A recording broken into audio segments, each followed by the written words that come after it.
اللہ رب محمد صلی اللہ علیہ وسلم نحن عباد محمد صلی اللہ علیہ وسلم اللہم رب اشرح لی صدری ویسر لی امری واحلل عقدۃ من لسانی یفقہوا قولی اللہم رب یسر ولا تعسر وتمم بالخیر اللہم افتح علینا حکمتک وانشر علینا رحمتک یا ذا الجلال والاکرام۔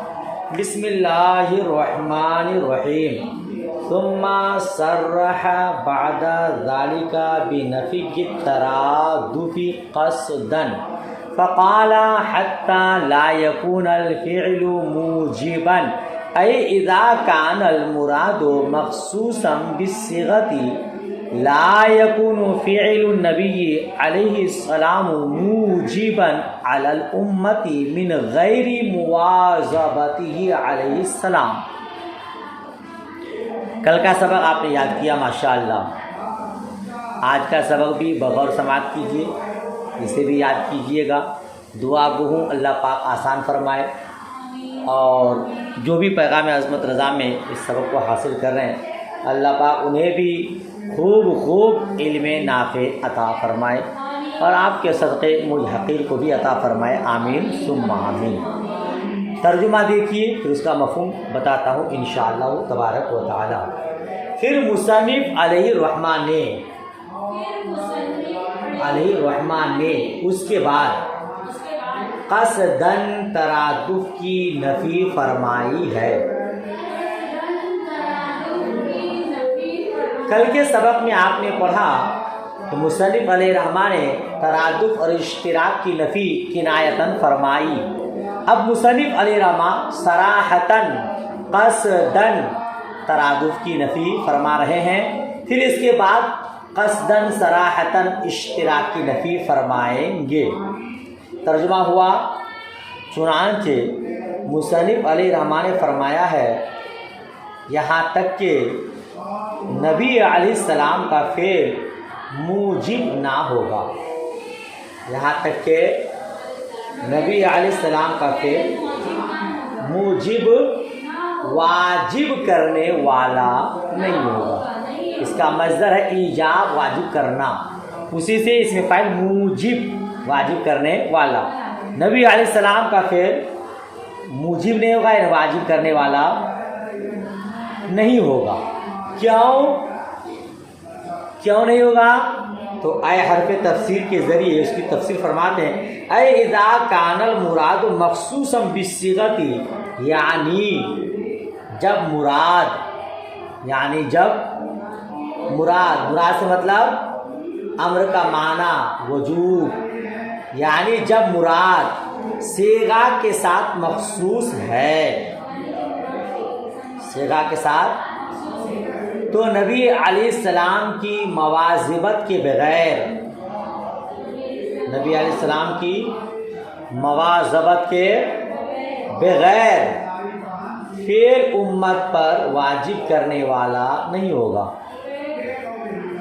نبی علیہ السلام کی مواظبت کے بغیر نبی علیہ السلام کا فعل واجب کرنے والا نہیں ہوگا۔ یہ نبی علیہ السلام کا فعل نہیں سمجھے اس کو، شاید مراد وجوب یہ صیغہ کے ساتھ خاص ہے، یعنی صیغہ امر ہی سے وجوب کا معنی ہوگا، تو نبی علیہ السلام کا فعل وجوب کے لیے نہیں ہوگا۔ یہاں شارح نے فرمایا ہے، صاحب نور الانوار نے، کہ نبی علیہ السلام کی مواظبت کے بغیر وجوب کا ثبوت نہیں ہوگا، ہے نا۔ اس سے یہ سمجھ میں آ رہا ہے کہ اگر مواظبت ہو تو نبی علیہ السلام کا فعل وجوب کے لیے ہوگا، یہ غلط ہے۔ حالانکہ یہ غلط ہے۔ حاشیہ میں لکھا ہے، حاشیہ نمبر 3 دیکھیے، جس کا محصل یہ ہے کہ حضور علیہ السلام نے اعتکاف رمضان شریف کے اخیر عشرے کا ہمیشہ کیا ہے، مگر واجب نہیں ہے، وہ سنت مؤکدہ ہے۔ کیا ہے؟ سنت مؤکدہ ہے۔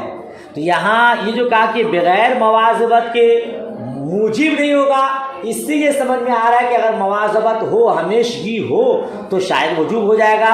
تو کہتے ہیں یہ صحیح نہیں ہے، بلکہ نبی علیہ السلام نے جس کام کو ہمیشہ کیا ہے وہ بھی واجب نہیں ہے۔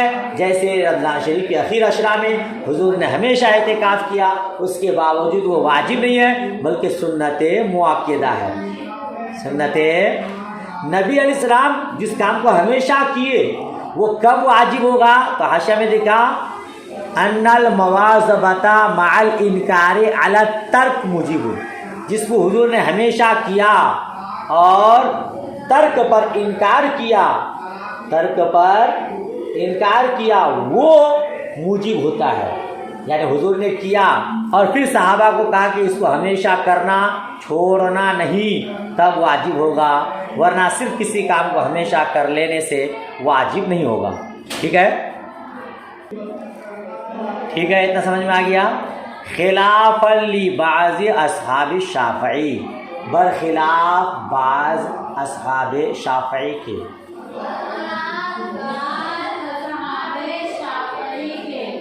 یعنی بعض اصحاب شافعی اس کے خلاف ہے۔ وہ کیا کہتے ہیں؟ فَإِنَّهُمْ يَقُولُونَ إِنَّ فِعْلَ النَّبِيِّ عَلَيْهِ السَّلَامُ أَيْضًا مُوجِبٌ، کیونکہ وہ لوگ کہتے ہیں کہ نبی علیہ السلام کا فعل بھی موجب ہے، موجب ہے۔ بعض اصحاب شافعی کہتے ہیں کہ حضور کا فعل بھی موجب ہے، یعنی واجب کرنے والا ہے۔ وہ کیوں کہتے ہیں؟ ان کی دلیل کیا ہے؟ وہ دو طرح سے دلیل دی ہے۔ دیکھیے آگے کی عبارت، اما لأنہ امر وکل امر للوجوب، وہ کہتے ہیں یا تو اس لیے کہ امر، اس لیے کہ وہ امر ہے، اما لأنہ امر، یا تو اس لیے کہ وہ امر ہے۔ وہ یہ کہتے ہیں نبی علیہ السلام کا فعل بھی امر ہے، وکل امر للوجوب، اور ہر امر وجوب کے لیے ہوتا ہے۔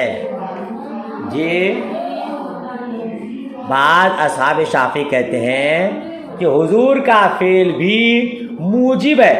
دلیل کیا ہے؟ وہ یہ کہتے ہیں کہ نبی علیہ السلام کا فعل بھی، یعنی امر کی دو قسمیں ہیں، ایک امر قولی اور ایک امر فعلی۔ ایک امر قولی، تو جس طرح امر قولی وجوب کے لیے ہوتا ہے اسی طرح امر فعلی بھی وجوب کے لیے ہوتا ہے۔ وہی کہہ رہے ہیں، یا تو اس لیے کہ وہ امر ہے اور ہر امر وجوب کے لیے ہوتا ہے، وَإِمَّا لِأَنَّهُ مُشَارِكٌ لِلْأَمْرِ الْقَوْلِ فِي حُكْمِ الْوُجُوبِ، یا اس لیے کہ وہ امر قولی کا مشارک ہے،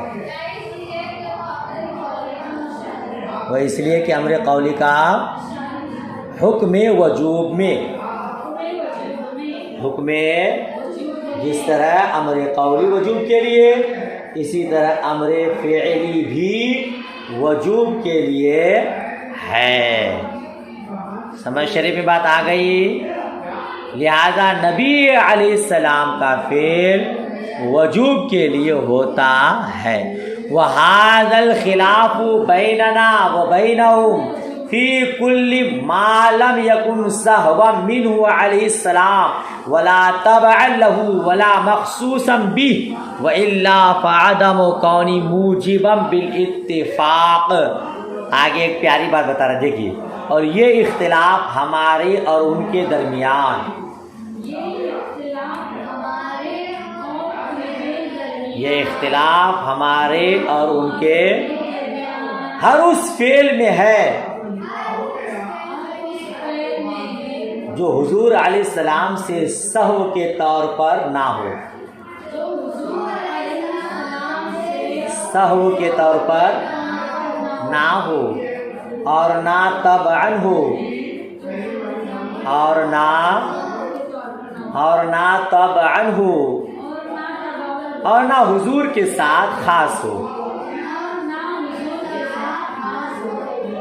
ہمارے درمیان اور ان کے درمیان جو اختلاف ہے، بعض اصحاب شوافی جو کہتے ہیں کہ حضور کا فعل بھی وجوب کے لیے آتا ہے تو یہ اختلاف ان فعلوں میں ہے جو حضور سے سہون نہ ہو، جو حضور کا طبعاً فعل نہ ہو، طبعی فعل نہ ہو، اور حضور کے ساتھ خاص نہ ہو۔ اگر حضور کے ساتھ خاص ہے، حضور کا وہ طبعی فعل ہے، حضور سے سہون ہوا ہے، تو پھر اس میں کسی کا کوئی اختلاف نہیں، اس میں کسی کا کوئی اختلاف نہیں ہے جی۔ سہون ہو، حاشیہ نمبر 5 میں لکھا، سہون کا مطلب جیسے ذلات، رذیل چیزیں، سرکار کا یہ طبعاً ہو جیسے کھانے پینے کی عادت، یہ سرکار کا طبعی فعل ہے۔ خاص ہو جیسے 4 سے زیادہ بیویوں کو رکھنا، یہ حضور کا مخصوص فعل ہے نا۔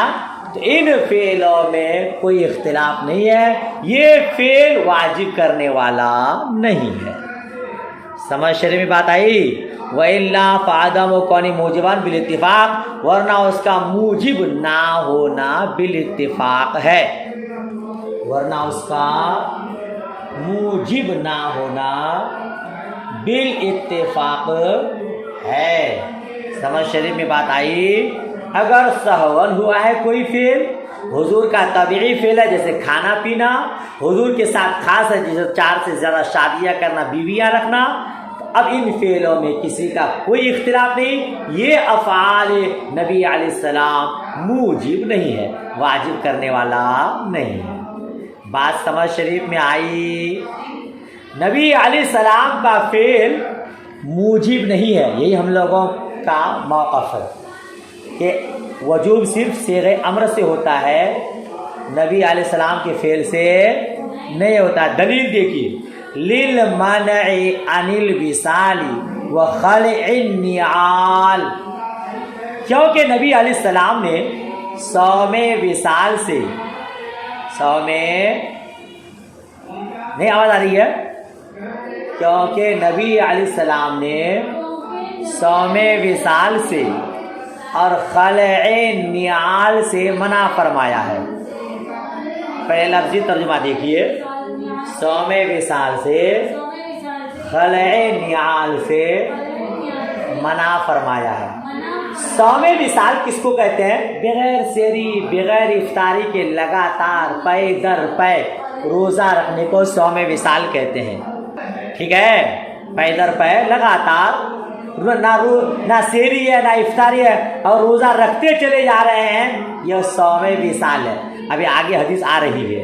اور خلع نعال کا معنی نعلین اتارنا، نعلین، حضور نے صوم وصال سے بھی منع فرمایا اور حضور نے خلع نعال سے بھی منع فرمایا ہے جی، منع فرمایا ہے۔ دیکھیے آگے حدیث آ رہی ہے، خود عبارت دیکھیے، متعلق بقول حتى لا يكون الفعل موجبا للمنع عن الوصال وخلع النعال، یہ عبارت مصنف علیہ رحمہ کے قول حتى لا يكون الفعل موجبا سے متعلق ہے۔ کیا ترجمہ کریں گے؟ یہ جو عبارت ہے نا، یہ مصنف علیہ رحمہ کے قول حتی لا یکون الفعل موجبا سے متعلق ہے، وحجت لنا، اور ہم احناف کی دلیل ہے۔ ہم احناف کا کیا کہنا ہے کہ نبی علیہ السلام کا فعل موجب نہیں ہے، واجب کرنے والا نہیں ہے۔ حضور نے جو کام کیا امت پر اس کا کرنا واجب نہیں ہے بلکہ سنت ہے، یہی ہم لوگوں کا موقف ہے۔ اب صوم وصال کیا ہے، خلع نعال کیا؟ دیکھیے، اے لمنعہ علیہ السلام اصحابہ عن صوم الوصال، یعنی اس لیے کہ نبی علیہ السلام نے اپنے اصحاب کو صوم وصال سے اور خلع نعال سے منع فرمایا ہے۔ کیا ترجمہ ہوگا؟ کہ نبی علیہ السلام نے اپنے اصحاب کو صوم وصال خلع نعال سے منع فرمایا ہے۔ اور ایک ترجمہ اس طرح ہوتا ہے کہ نبی علیہ السلام کے اپنے اصحاب کو صوم وصال اور خلع نعال سے منع کرنے کے سبب، لام سببیت کے لیے۔ سمجھ شریف میں بات آ رہی ہے؟ چاہے اس طرح ترجمہ کیجئے چاہے اس طرح ترجمہ کیجئے۔ رویہ انہو علیہ السلام واصلہ، دیکھیے حدیث، رویہ انہو علیہ السلام واصلہ فواصل اصحابہ فانکر علیہم الموافقۃ فی وصال الصوم فقال ایکم مثلی یطعمنی ربی ویسقینی ویسقینی۔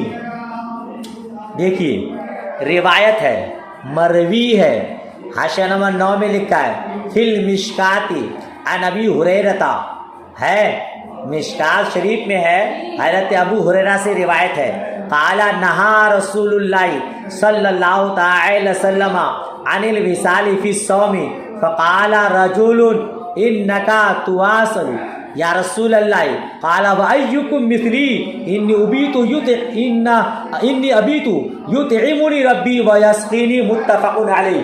متفق علیہ کا مطلب سمجھے، یہی حدیث بخاری شریف میں بھی ہے، یہی حدیث مسلم شریف میں بھی ہے۔ حضرت ابو ہریرہ رضی اللہ تعالی عنہ سے روایت ہے، نبی علیہ السلام نے صوم وصال رکھا۔ عبارت کا ترجمہ دیکھیے، روایت ہے نبی علیہ السلام نے واصلہ صوم وصال رکھا، فواصل اصحابہ، تو سرکار کے اصحاب نے بھی صوم وصال رکھا، حضور کے صحابہ کرام نے بھی صوم وصال رکھا۔ فانکر علیہم الموافقۃ فی وصال الصوم، تو نبی علیہ السلام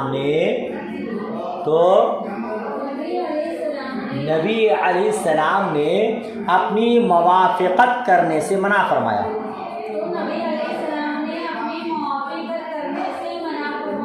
اپنی موافقت کرنے سے منع فرمایا جی۔ یعنی ابھی جو حاشیہ میں پڑھایا وہ یہ کہ حضور نے صوم وصال رکھا، صحابہ کرام نے بھی رکھا۔ حضور نے کہا کہ تم لوگ کیوں روزہ رکھتے ہو لگاتار؟ تو کہا کہ حضور آپ تو رکھ رہے ہیں۔ میرے آقا نے فرمایا تم میں سے کون ہے میری طرح، مجھے میرا رب کھلاتا بھی ہے پلاتا بھی ہے۔ سبحان اللہ۔ حضور نے صوم وصال رکھا، بغیر سحری افطاری کے لگاتار روزہ رکھا۔ صحابہ کرام ماشاءاللہ صحابی ہیں، کوئی کتنا بڑا ولی غوث قطب ہو جائے ان کے پیر کے دھول کے برابر کو نہیں پہنچ سکتے۔ آپ صحابہ کرام ہمیشہ مصطفیٰ جانب پر نگاہ رکھتے تھے، حضور جو کرتے ہیں وہ لوگ بھی کرتے۔ دیکھا کہ حضور تو صوم وصال رکھ رہے ہیں، صحابہ کرام نے بھی رکھا۔ مصطفیٰ جان رحمت کو پتہ چلا کہ یہ لوگ بہت کمزور ہو رہے ہیں، پوچھا کیوں تم لوگ کمزور ہو گئے، کیا بات ہے؟ تو کہا کہ حضور آپ صوم وصال رکھے تو آپ کے دکھا دیجیے، ہم لوگ بھی رکھے۔ مصطفیٰ کریم نے فرمایا ایکم مثلی، تم میں سے کون ہے میری طرح، مجھے میرا رب کھلاتا بھی ہے اور پلاتا بھی ہے۔ سبحان اللہ سبحان اللہ۔ ماحصل یہ ہوا کہ اے صحابی تم میں سے کوئی میری طرح نہیں۔ سبحان اللہ۔ جب صحابی حضور کی طرح نہیں تو وہابی حضور کی طرح کیسے ہو سکتا ہے؟ حضور نے صحابہ کرام کو کہہ دیا تم میں سے کوئی میری طرح نہیں ہے جی۔ تو ترجمہ دیکھیے تو کیا کہا کہ حضور علیہ السلام نے اپنی موافقت کرنے سے منع فرمایا صوم وصال میں۔ فقال ایکم مثلی، حضور نے فرمایا کون ہے تم میں سے میری طرح، میرا رب مجھے کھلاتا ہے، ویسقینی مجھے پلاتا ہے۔ یعنی انتم لا تستطیعون الصیام متوالیۃ اللیل والنہار، تم لوگ لگاتار رات و دن روزہ رکھنے کی طاقت نہیں رکھتے ہو، تم لوگ طاقت نہیں رکھتے ہو، اور میرے لیے اللہ تعالیٰ کی جانب سے، اور میرے لیے اللہ تعالیٰ کی جانب سے ایک روحانی طاقت ہے، ایک روحانی طاقت ہے جی، اسی کے پاس سے مجھ کو کھلایا جاتا ہے اور پلایا جاتا ہے جی، محبت الہی کی شراب سے سیراب بھی کیا جاتا ہے اور مجھے اس کے پاس کھلایا بھی جاتا ہے جی۔ کما قال قائل، اب ایک شعر بیان کرتے ہیں جو جس سے محبت رکھتا ہے نا، جب عاشق معشوقہ کو دیکھ لیتا ہے، معشوقہ عاشق کو دیکھ لیتی ہے، اس کی پورے بھوک پیاس ختم ہو جاتی ہے، وہ نئی دنیا میں آ جاتے ہیں۔ مصطفیٰ جلال رحمت فرماتے ہیں میں رب کا عاشق، مجھے میرا رب کھلاتا بھی ہے، شراب محبت پلاتا بھی ہے، مجھے نہ بھوک کا احساس ہوتا ہے نہ پیاس لگتی ہے۔ او صحابہ تم میں سے کوئی میری طرح نہیں، لہذا صوم وصال نہ رکھا کرو۔ اب ایک قائل کا ایک قول یعنی ایک شعر بیان کرے اسی نہج پر کہ شراب محبت کہتے کسے ہیں؟ شعر ذکر کا للمشتاق غیر شراب، کیا بولیں گے؟ ذکر کا للمشتاق غیر شراب وکل شراب دونہ کسراب۔ ہے تیرا ذکر مشتاق کے لیے جی، ایک عاشق کے لیے تیری یاد ہی بہترین شراب ہے، تیری یاد ہی بہترین شراب ہے، اور تیری یاد کے علاوہ ہر شراب دھوکا ہے، ہر شراب دھوکا ہے جی۔ ایک عاشق کے لیے معشوقہ کی یاد ہی بہت ہے، کافی ہے۔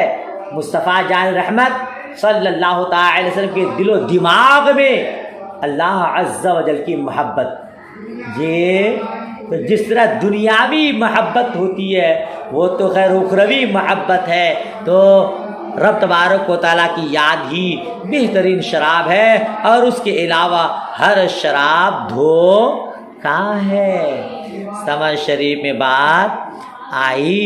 ولی تو معلوم کیا ہوا کہ صوم وصال رکھنا منع ہے، بغیر سحری بغیر افطاری کے لگاتار روزہ رکھنا منع، چاہے وہ فرض روزہ ہو چاہے وہ نفل روزہ ہو جی۔ مصطفیٰ کریم نے اپنے صحابہ کرام کو منع فرمایا۔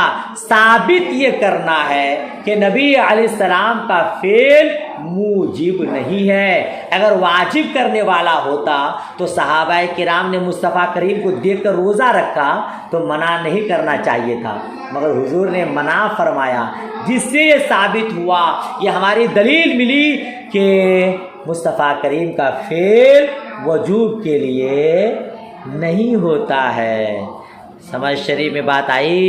وَلِهَذَا تَرَى الْأُمَّةَ الْمُجَاهِدِينَ يُفْطِرُونَ بِالشُّرْبِ قَطْرَةٍ فِي أَرْبَعِينَاتٍ، اسی لیے تو تم ریاضت اور مجاہدہ کرنے علماء کرام اور صوفیاء اعظام کو دیکھتی ہو، سیدھا کہیے، اور اسی لیے تو مجاہدین امت کو دیکھتی ہو، وہ اپنے چلوں میں ایک ایک قطرہ پانی پی کر افطار کر لیتے ہیں۔ چلا کرتے نا، چلا کشی 40 دن کہیں کھو میں رہ کر کے اللہ اللہ اللہ اللہ کرتے رہتے ہیں، تو وہ لوگ بھی روزہ رکھتے ہیں، تو روزہ چونکہ لگاتار رکھنا مکروہ ہے، مصطفیٰ کریم نے منع فرمایا ہے، تو اگر پیٹ بھر کے نہیں بھی کھاتے ہیں تب بھی افطاری کے وقت ایک قطرہ پانی ہی پی لیتے ہیں تاکہ حد کراہت سے نکل جائے۔ سمجھ شریف میں بات آئی؟ لِيَخْرُجَ عَنْ حَدِّ الْكَرَاهَةِ، تاکہ حد کراہت سے نکل جائے۔ وَهَذَا فِي صَوْمِ الْفَرْضِ وَالنَّفْلِ سَوَاءٌ، اور یہ فرض روزہ اور نفل روزہ میں برابر ہے، یہ حکم فرض روزہ اور نفل روزہ دونوں میں برابر ہے. دونوں ہی 100 میں وصال کے طور پر رکھنا منع ہے. یہ آرام سے پڑھاؤں. 100 میں فرض اور نفل دونوں میں برابر ہے. سمجھ شریف بات آئی. تو 100 میں وصال رکھنے سے حضور نے منع فرمایا. اپنے فعل کی مطابقت موافقت کرنے سے منع فرمایا. اگر حضور کا فعل وجوب کے لیے ہوتا, موجب ہوتا, تو حضور صحابہ کرام کو ہرگز منع نہیں فرماتے. 100 میں وصال کی کہانی ہو گئی, واقعہ ہو گیا. اب خلع نیال دیکھیے. وروی انہ علیہ السلام کانا یصلی باصحابہ اذ خلع نعلیہ فخلعوا نعالہ فلما قضى صلاته قال ما حملكم على القائكم نعالكم قالوا اریناک القیت نعلیک. دیکھیے اور مروی ہے, حاشیہ 15 میں لکھا ہے اخرجہ ابو داؤد وعن ابی سعید الخدری. حضرت ابو داؤد نے, امام ابو داؤد نے اور حضرت ابو سعید الخدری نے اس کو روایت کیا ہے نا. حضرت ابو سعید الخدری رضی اللہ تعالی عنہ سے روایت ہے, نبی علیہ السلام اپنے صحابہ کرام کو نماز پڑھا رہے تھے. بولیے. اپنے صحابہ کرام کو نماز پڑھا رہے تھے کہ حضور نے اچانک اپنے نعلین کو اتار دیے. حضور نے اچانک اپنے نعلین مبارک اتار دیے. تو صحابہ کرام نے بھی اپنے نعلین اتار لیے. حضور نے اپنا, تو صحابہ کرام نے بھی اپنے نعلین. فلما قضى صلاته, جب حضور صلی اللہ تعالی علیہ وسلم نے نماز مکمل فرمائی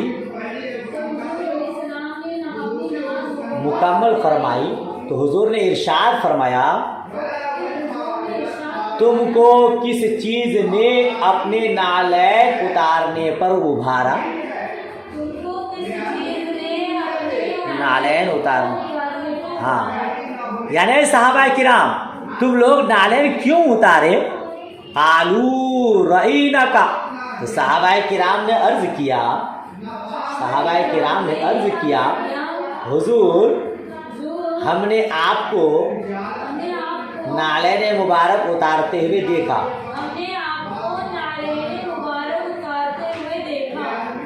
جی ہم نے دیکھا کہ آپ اپنے نعلین مبارک اتار دیے, تو اسی لیے ہم لوگوں نے بھی اتار دیا. تو حضور نے کیا فرمایا؟ قال ان جبرائیل علیہ السلام اخبرنی. حضور نے ارشاد فرمایا, حضور نے جبرائیل علیہ السلام نے مجھے خبر دی تھی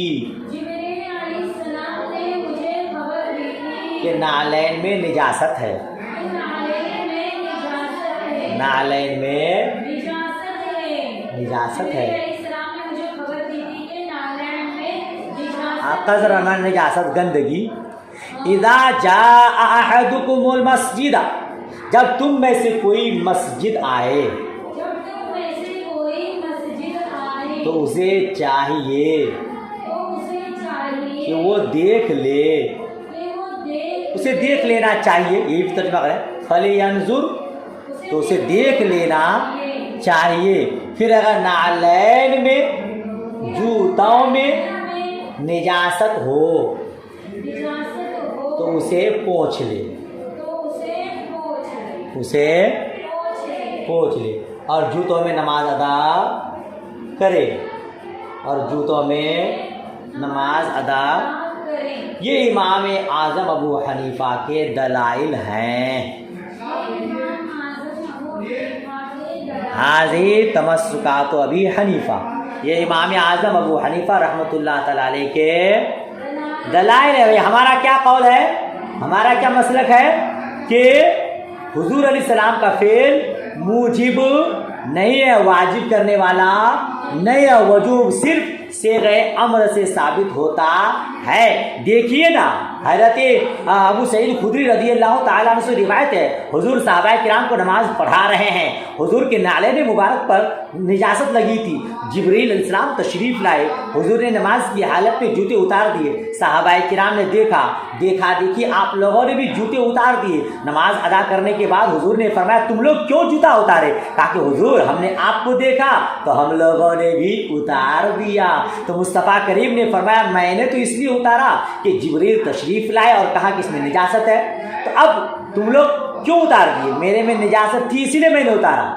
جی لہذا تم لوگوں کو چاہیے جب مسجد میں آؤ تو پہلے دیکھ لو اگر نجاست ہو تو اتار دو, نہیں تو نعلین پہن کر نماز ادا کرو. بتانا مقصد یہ کہ اگر حضور کا فعل وجوب کے لیے ہوتا تو صحابہ کرام کو حضور منع نہیں فرماتے بلکہ اور خوش ہو جاتے.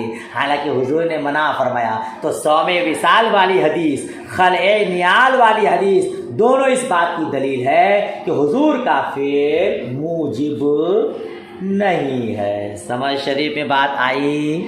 چلیے سبق لمبا ہوتا چلا جا رہا ہے, آدھا گھنٹہ کا سبق ہو گیا تو اتنی ہی کو یاد کیجئے. اس کے آگے انشاءاللہ تبارک و تعالی کل پڑھیں گے. دعائے خیر میں یاد.